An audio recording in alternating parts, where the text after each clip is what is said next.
Alors bonjour à tous, bienvenue dans cette nouvelle capsule dans notre série Balado dans la tête d'un ado. Aujourd'hui, on parle d'un sujet qui malheureusement est encore tabou, la santé mentale chez les jeunes.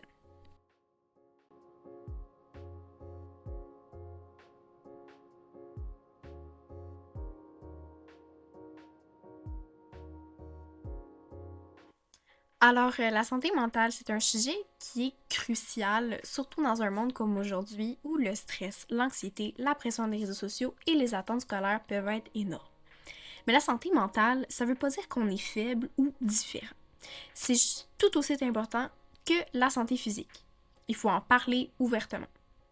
Alors voyons ensemble pourquoi il est crucial de parler de santé mentale et comment on peut prendre soin de notre bien-être. Le stress scolaire et l'anxiété.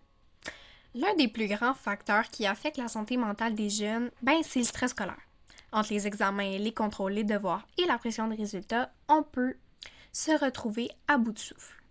Beaucoup d'entre nous ressentent une pression énorme pour réussir, parfois au point de perdre de vue ce qui est vraiment important, son bien-être. L'anxiété, cette sensation d'être constamment sur le fil et de jamais être à la hauteur, peut survenir à cause de tout ça. Et ça peut avoir des répercussions sur notre humeur, nos relations ou même sur notre santé physique. Mais voici la bonne nouvelle, il existe des moyens pour gérer ce stress et cette anxiété. Par exemple, prendre des pauses régulières pendant l'étude, parler à un proche de ce qu'on ressent ou même consulter un professionnel quand ça devient trop difficile à gérer. L'important, c'est juste de ne pas garder ça pour soi. Les réseaux sociaux sont la deuxième cause donc du déclin de la santé mentale chez les jeunes. Les réseaux sociaux, on les utilise beaucoup. C'est l'endroit où on partage nos photos, nos pensées, nos moments de vie. Mais tout comme il y a des côtés positifs, il y en a aussi des négatifs. Le problème, c'est qu'on se compare constamment aux autres et ça peut créer un malaise. On voit des photos filtrées, des gens qui semblent avoir une vie parfaite et ça nous fait sentir moins bien dans notre propre peau. Ce phénomène est connu sous le nom de comparaison sociale et peut mener à des sentiments d'insatisfaction, voire de dépression. Pour éviter ça, il y a des solutions, évidemment. Il est essentiel de prendre un recul par rapport aux réseaux sociaux, de penser à sa propre vie, comment on se sent, et surtout de se limiter à un temps, évidemment, pour se protéger soi-même et pouvoir prendre du recul sur notre vie, ce qu'on aime, ce qu'on n'aime pas, ce qu'on aimerait changer aussi. On peut privilégier des moments de déconnexion pour se concentrer sur notre propre vie et pas sur celle des autres. Également, vous avez la possibilité de prendre soin de vous.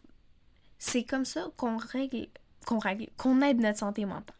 La vraie question, c'est comment est-ce qu'on aide notre santé mentale?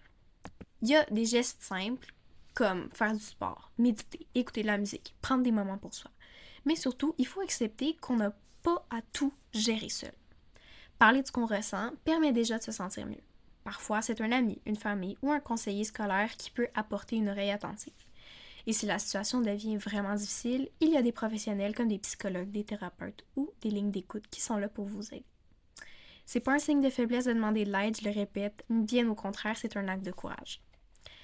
Également, si jamais c'est trop difficile de parler, il y a toujours moyen d'écrire sur papier, sur un journal ou simplement de prendre un moment avec soi-même pour réfléchir à tout ça avant d'être prêt d'en parler.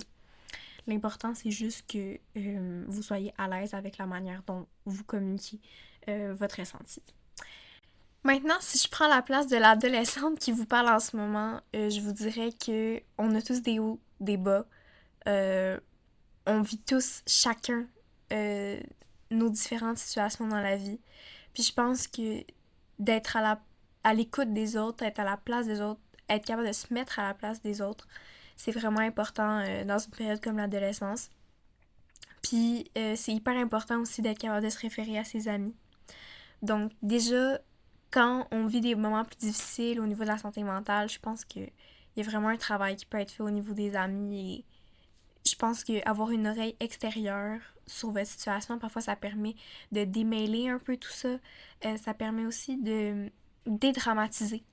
Parce que souvent à l'adolescence, on réfléchit beaucoup, alors que parfois, c'est pas nécessaire. Puis on se pose beaucoup de questions, on se demande si l'autre personne ressent la même chose pour nous, que ce soit en amitié, en amour ou simplement avec les relations sociales. Donc, on se demande souvent des questions sur est-ce que j'ai été trop intense? Donc, ce genre de questions-là peuvent être répondues par vos amis si vous avez une vision donc extérieure de la chose. Et c'est ça. L'adolescente qui vous parle en ce moment vous dit que c'est correct d'être incertain, c'est correct de chercher, de se chercher. Et je pense que ça fait partie du cheminement qui nous rend meilleurs, qui nous rend une bonne personne au fond. C'est vraiment d'être capable de faire un travail sur soi-même et de se regarder la face avant de juger les autres, avant de s'auto-critiquer aussi, parce que je pense que c'est la critique qui est la plus importante, c'est la nôtre. Puis c'est souvent celle qui est la plus difficile à entendre parce que on se dénigre pas mal plus qu'on se complimente. Alors, moi, je vous dis merci beaucoup d'avoir écouté cette capsule. On se retrouve pour une prochaine capsule dans les prochaines semaines. À la prochaine!